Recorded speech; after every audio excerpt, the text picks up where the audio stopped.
Assalamu alaikum warahmatullahi, barkanmu da sake saduwa a wani sabon bidiyo a cikin channel ta Azita Tech TV.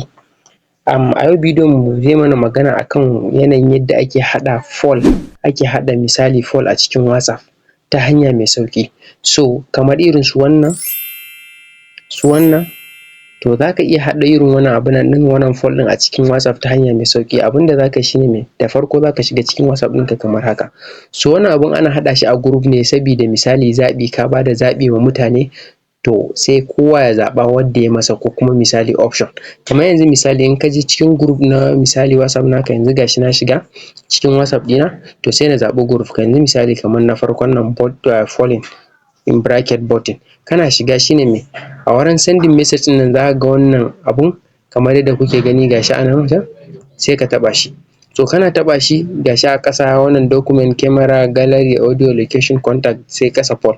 To da wannan ne za ka haɗa misali poll ɗin, sai ka taɓa shi kamar haka.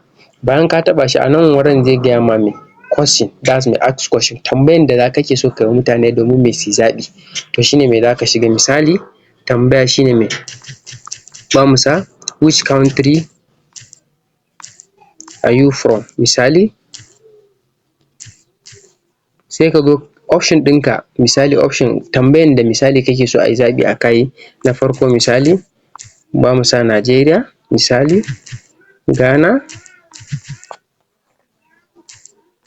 Ghana, Libya da sauransu. In ka ga dama za ka sa option da yawa, yanayin yadda za ka ba wa mutane me chance su zaɓa. So bayan ka yi wannan, abu na biyu da za ka yi shi ne me, sai kai sending.